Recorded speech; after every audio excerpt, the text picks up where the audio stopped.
As the Queen song goes, the show must go on. Now, what show am I talking about? Well, dear frenemy, in case you didn't get it from the title of the video or what you see on the screen before you, of course I am talking about the show that is the witch hunt for a recent ex-president. Because, you see, we must not simply do away with things. We must kill them, destroy them, obliterate them until they can be no more, until they can survive no longer, because that is the fear-based society that we have become. Symbols and idols and icons. How pathetic, and yet we all pursue them in one way or another, either seeking to prop them up or destroy them. People and objects, over and over again, it's an endless cycle.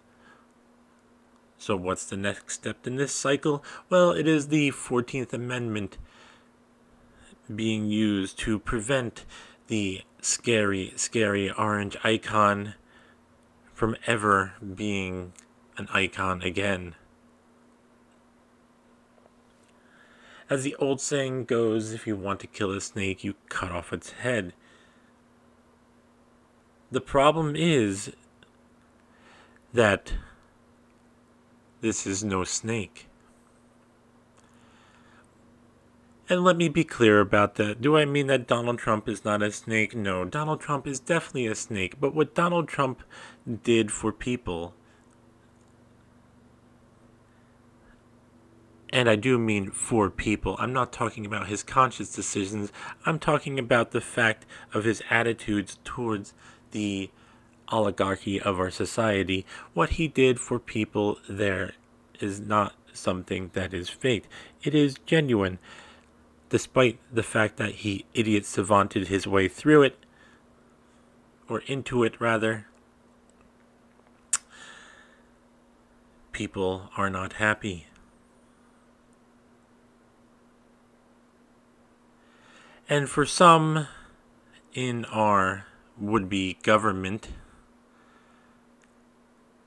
Donald Trump merely represents a symbol for the unhappiness of the people. So if we kill the symbol that is the unhappiness of the people, then we can make the people go to sleep. Make them believe that they're happy again. That's how it works. Am I not correct?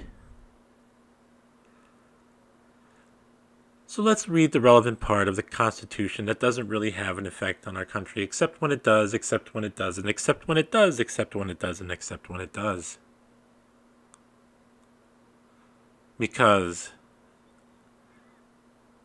that is how it's been for longer than I can remember. No person shall be a senator or representative in Congress or elector of president and vice president or hold any office, civil or military, under the United States or under any state who, having previously taken an oath as member of Congress or as an officer of the United States or as a member of any state legislature or as an executive or judicial officer of any state to support the Constitution of the United States, shall have engaged in insurrection or rebellion against the same, or given aid or comfort to enemies thereof. But Congress may, by vote of 2/3 of each house, remove such disability.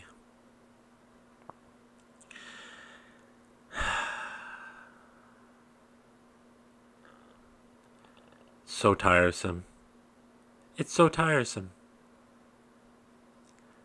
This is what we have in our society. And why do we have this in our society? Well, dear friend of me, as I've said before, the price of freedom is vigilance and tolerance, but its consequence is complacency. So that's all we really have in this country anymore.